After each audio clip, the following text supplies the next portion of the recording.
Charlemagne, Karl the Great, King of the Franks, first Holy Roman Emperor, is often called the father of Europe, and his life explains why.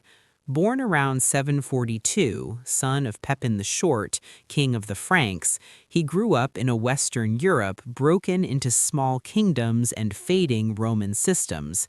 By his death in 814, he ruled most of today's France, Germany, Belgium, the Netherlands, Switzerland, Austria, northern Italy, and parts of Spain.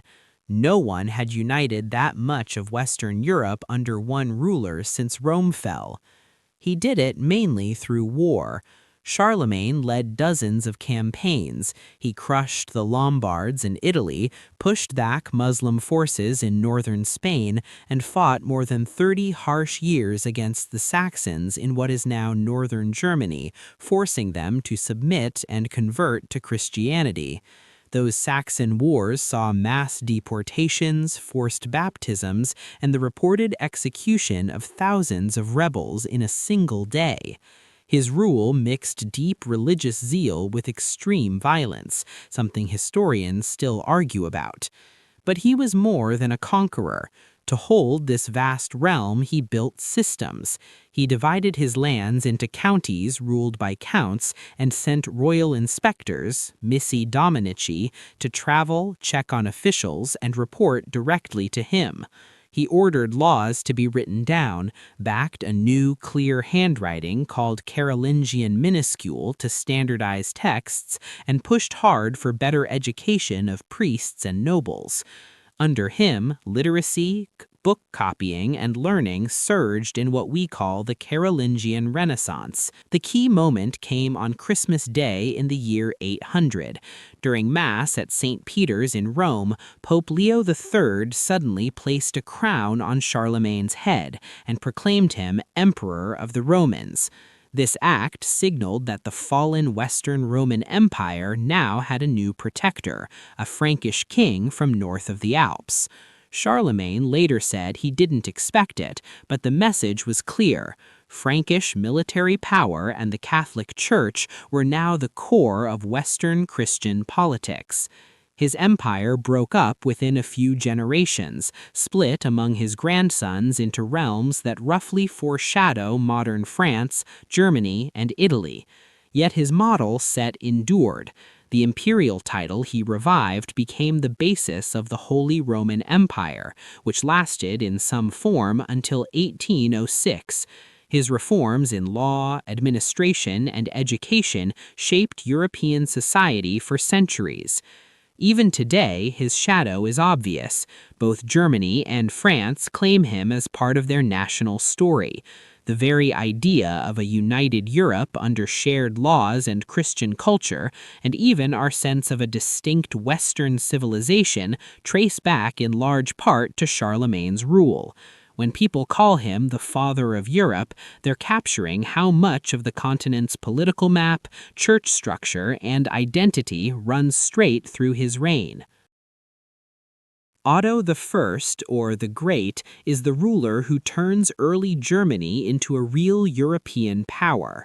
Born in 912, son of Henry the Fowler, he became king in 936 over a fragile East Francia where great dukes acted almost like kings and Hungarian raiders struck deep into German lands. Otto's first task was control at home.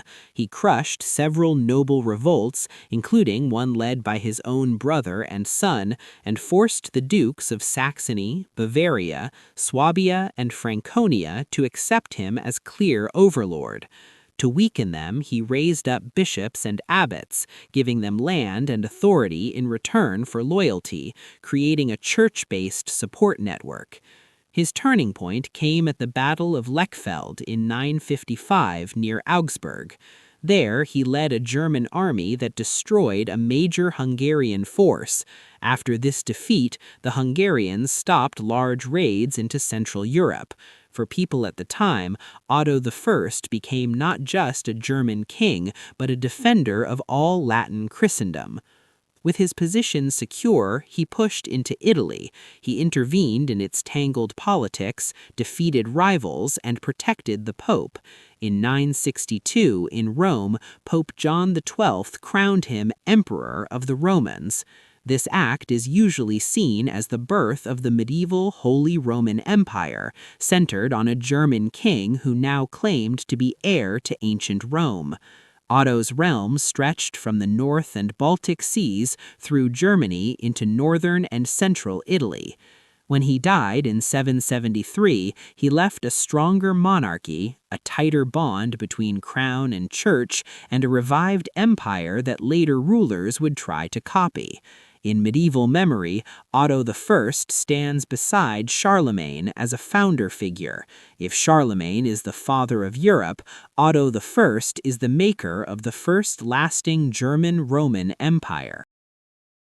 Frederick I, or Barbarossa, is the red-bearded emperor who shows both the peak of medieval German power and its limits.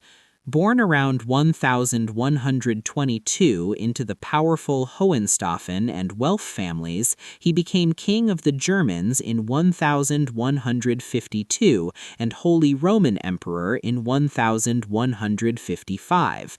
On paper, his empire ran from the North Sea across German lands down into northern Italy. In reality, holding that together took non-stop campaigns and negotiation. Barbarossa was convinced the emperors had old rights in Italy. He led repeated campaigns over the Alps to control rich city-states like Milan. These proud communes fought back hard. In 1162, he captured and destroyed Milan, but instead of ending resistance, it only united more Italian cities against him. His push for authority also put him in constant conflict with the popes. Pope Alexander III backed the Lombard League, a coalition of Italian cities against the emperor. The struggle climaxed at the Battle of Legnano in 1176, where Barbarossa's army was beaten by the League's militias. That defeat forced him to accept the Peace of Constance in 1183. The cities kept broad self-rule and their own governments, while still recognizing him as emperor in name. Inside Germany, Barbarossa managed princes and bishops with a mix of war, marriages, and political deals. He strengthened the Hohenstaufen dynasty at the center of imperial politics, and under him the dream of a united empire of the Germans and Italians reached its height, even though local rulers still held a lot of real power. In his last years, he answered the call of the Third Crusade after Jerusalem fell. In 1189, he led a huge German army towards the Holy Land, but in 1190, while crossing a river in what is now Turkey, he drowned. His sudden, almost random death shattered the German crusading force and quickly turned him into a legendary figure. Later, German folklore imagined him as a sleeping emperor inside a mountain, his red beard growing through a stone table, waiting to return when Germany faces its darkest hour. Historically, he stands for the ambition to unite Germany and Italy, to dominate the Church, and to revive Roman glory. An emperor who made big gains, but in the end had to accept compromise and left behind more myth than lasting control. Frederick II, called Stupor Mundi, or Wonder of the World, was one of the most brilliant and controversial medieval rulers. Born in 1194, grandson of Frederick Barbarossa, he inherited the Kingdom of Sicily, then became King of Germany and Holy Roman Emperor. His lands stretched from Germany over the Alps down through southern Italy, surrounding the Pope and guaranteeing constant conflict with the Church, German princes, and Italian cities. Raised in Palermo, in a mix of Latin, Greek, Arab, and Jewish cultures, he spoke several languages and loved science, philosophy, and law. He brought Muslim and Jewish scholars to his court, sponsored translations of Arabic works, kept exotic animals, wrote about falconry, and even ran simple experiments to test medical and language ideas. As a ruler, he tried to build a strong, centralized state, especially in Sicily. In 1231, he issued the Constitutions of Melfi, a detailed law code that set up royal courts, fixed punishments, regulated doctors and judges, and limited private war, one of the most advanced legal systems in Europe. In Germany, to gain support, he gave princes wide local powers, which helped him short-term but later weakened imperial authority. His clashes with the papacy were intense. Popes feared his power. When he delayed going on crusade, he was excommunicated.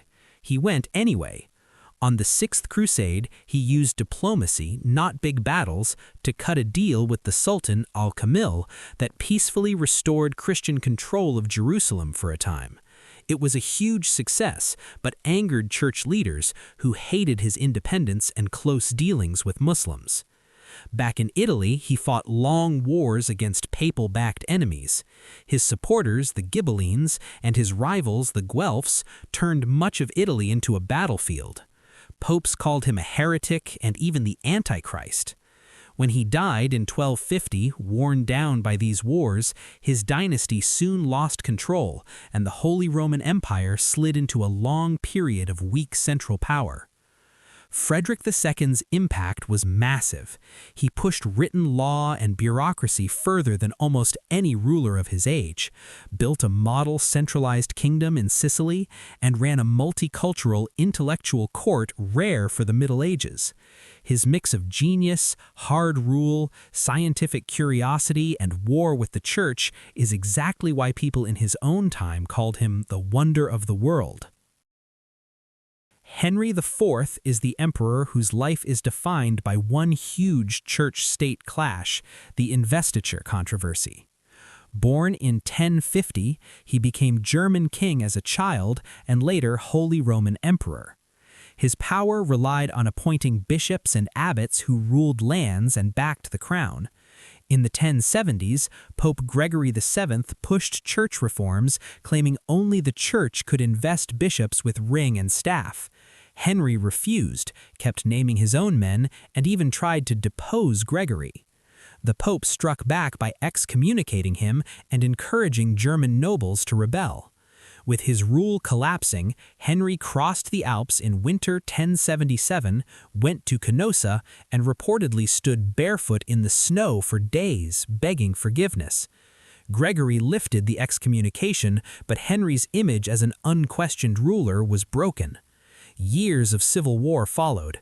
He was excommunicated again, forced to abdicate in favor of his son, and died in 1106. Long-term, his struggle led to the Concordat of Worms, which split spiritual and secular roles in bishop appointments, weakened central imperial power, and showed that popes could bring emperors to their knees, literally. Maximilian I, ruling from 1493 to 1919, is the last knight and the real architect of Habsburg greatness. Born in 1569, son of Emperor Frederick III, he used war, but even more, he used marriage as a weapon. In 1777, he married Mary of Burgundy, heiress to the rich Burgundian Netherlands and Franche-Comté, pulling those key regions into Habsburg hands and triggering a long rivalry with France. His motto summed up his strategy: "Let others wage war, you, happy Austria, marry." Through carefully arranged matches, he set up his family to inherit Spain, parts of Italy, and more Central European lands. He took the title Elected Roman Emperor in 1508 without a Roman coronation, showing how papal rituals were losing weight. Inside the Holy Roman Empire, he pushed reforms, an imperial chamber court, imperial circles, and attempts at common taxes and peacekeeping, with limited success but lasting institutional impact. Maximilian also mastered image-making, commissioning grand woodcuts, chronicles, and semi-mythical autobiographies to present himself as a heroic, chivalric ruler. When he died, his grandson Charles V inherited a near-global empire. Maximilian's key legacy is that he quietly built that power structure. By marriages, reforms, and propaganda, he turned the German imperial house into the core of a dominant Habsburg system for centuries. Charles V took that Habsburg system and stretched it across the world. Born in 1500 in Ghent, he inherited from his Burgundian grandparents the Netherlands, from his Spanish mother Castile, Aragon, Naples, and vast American colonies, and from his Austrian grandfather the Habsburg lands and claim to the imperial crown. Elected Holy Roman Emperor in 1519, he ruled an empire where the sun never set, from Germany and Italy to Spain, the Low Countries, and the Americas.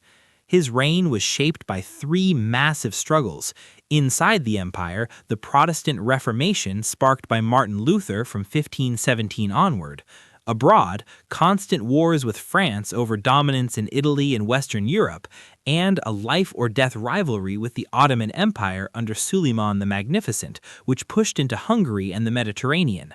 While conquistadors like Cortés and Pizarro were conquering Aztec and Inca lands for his Spanish crown, pouring silver and gold into Europe, Charles battled on multiple fronts and tried to hold Catholic unity together.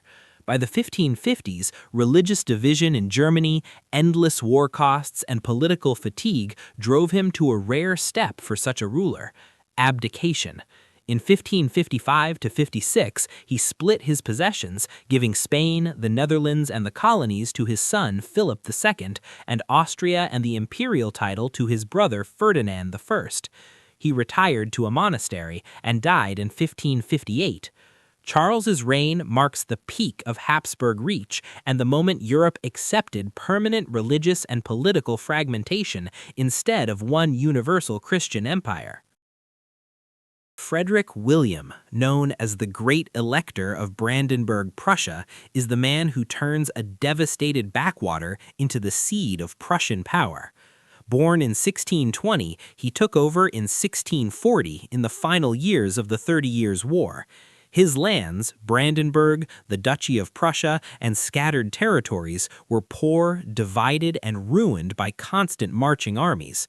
Frederick William's first move was survival. He built a small but disciplined standing army, funded by new taxes he forced through against noble resistance. In return, he gave the Junker nobility wide control over their peasants, tying them to the state.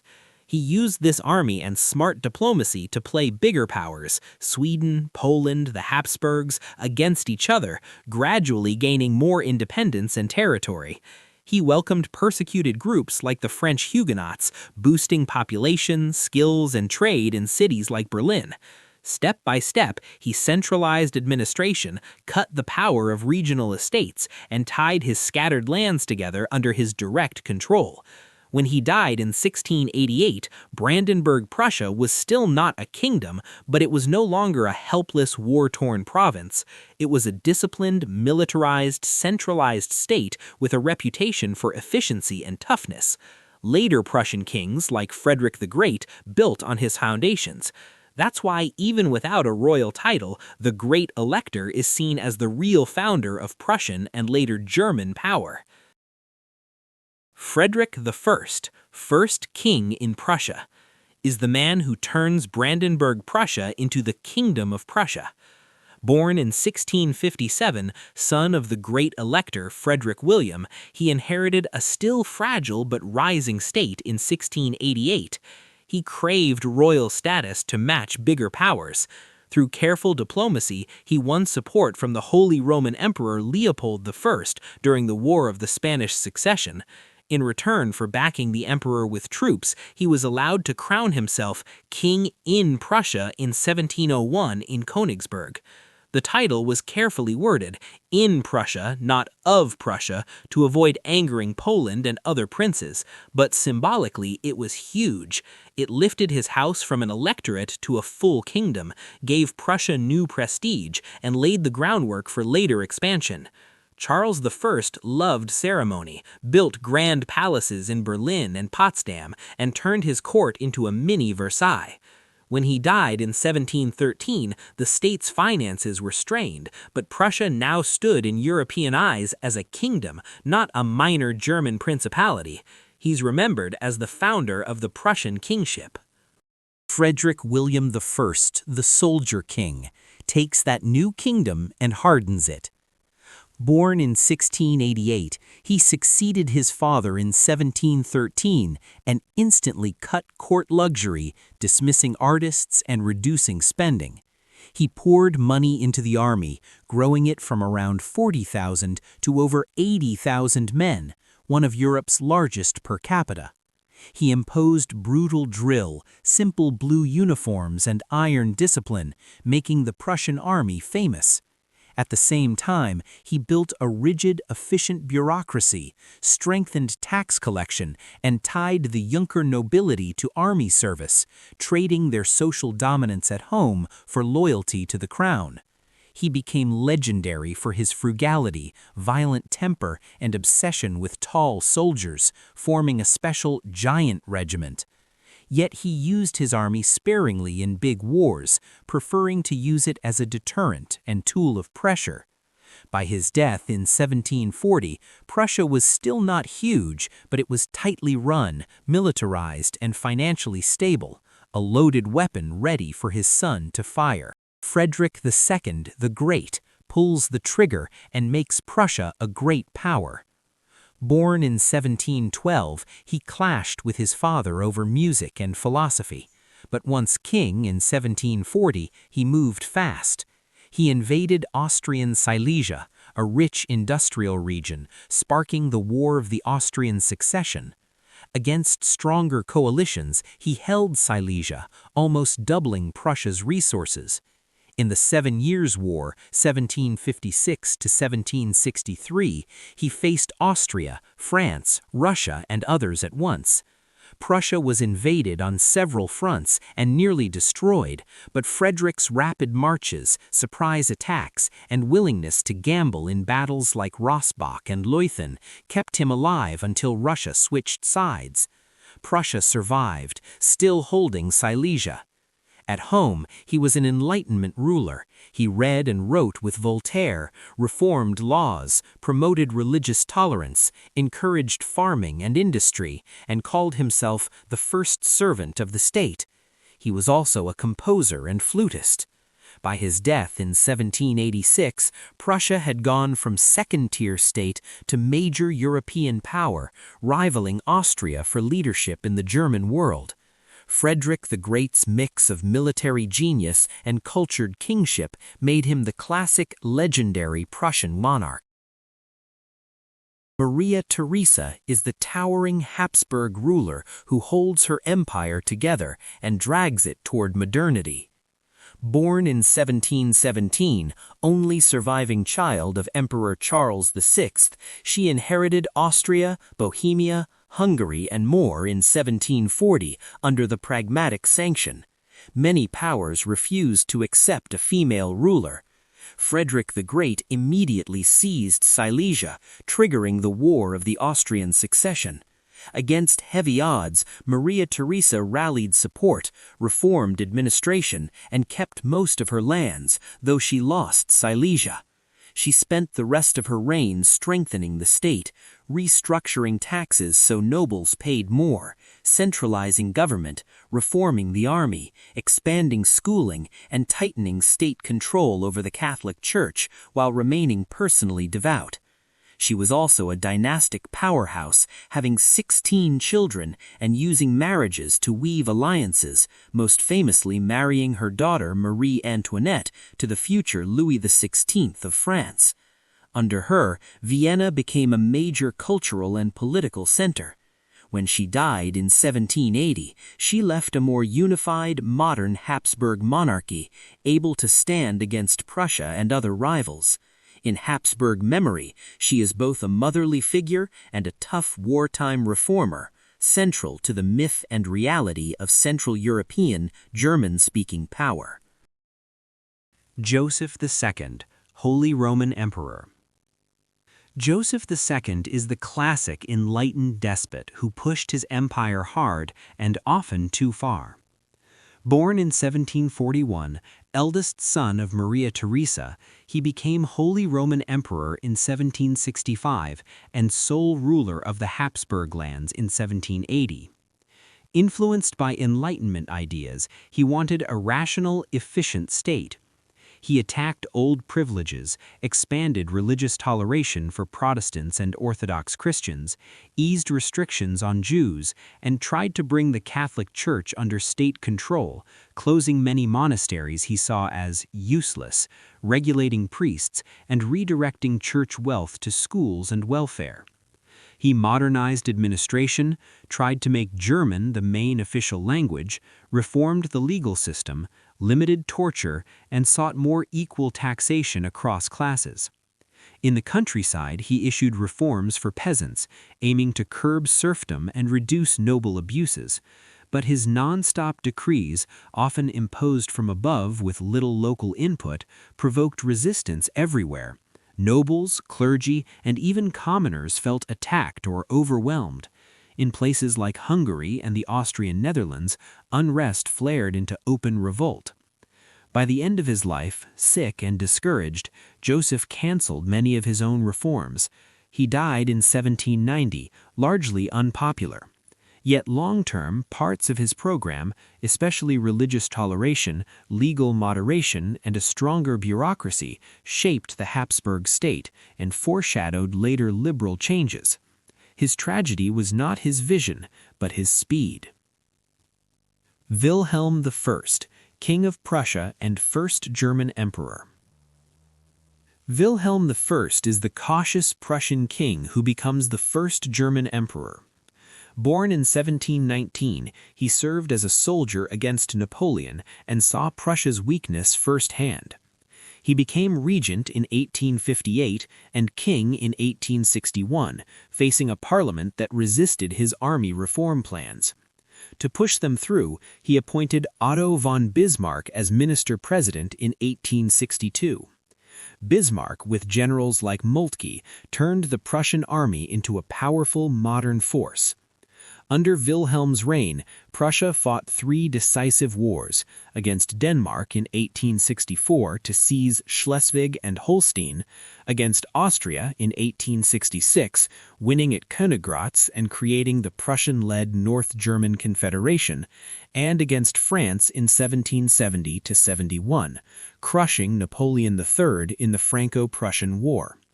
That final victory brought the southern German states into union. On 18 January 1871, in the Hall of Mirrors at Versailles, Wilhelm accepted the title German Emperor from the German princes. Personally conservative and more reserved than Bismarck, he often hesitated at bold moves, but usually let his chancellor lead. When he died in 1888, Germany had transformed from a loose group of states into a powerful industrial empire centered on Prussia. Wilhelm I's legacy is as the monarch who, with Bismarck, presided over German unification and became the first Kaiser of a united Germany. Wilhelm II, last German Emperor and King of Prussia. Wilhelm II is the last Kaiser, whose style and decisions help set the stage for World War I and the end of the monarchy. Born in 1859, grandson of Wilhelm I, he suffered a birth injury that left his left arm disabled, something that haunted him. He became German Emperor and King of Prussia in 1888 after his father Frederick III died of cancer. Restless and eager to rule personally, Wilhelm dismissed Bismarck in 1890, ending the cautious diplomacy that had kept peace in Europe. He launched Weltpolitik, aiming to make Germany a global power with colonies and, crucially, a large navy to challenge Britain. This naval buildup and his often aggressive, clumsy speeches alarmed other powers and fueled an arms race. Diplomatic blunders like the Kruger telegram and the Daily Telegraph interview damaged Germany's image. Meanwhile, Europe split into rival blocs, Germany and Austria-Hungary on one side, France, Russia, and later Britain on the other. In 1914, after Archduke Franz Ferdinand's assassination, Wilhelm gave Austria-Hungary near unconditional backing against Serbia, the blank check that helped turn a Balkan crisis into a world war. Once the war began, real control shifted to military leaders, but Wilhelm remained the symbol of German militarism. As defeat loomed and revolution spread in 1918, Wilhelm abdicated and fled to exile in the Netherlands, where he died in 1941. His abdication ended the German monarchy and cleared the way for the Weimar Republic. Wilhelm II's reign marks the dramatic shift from rising imperial power to total collapse, making him central in any story of how the old European order died.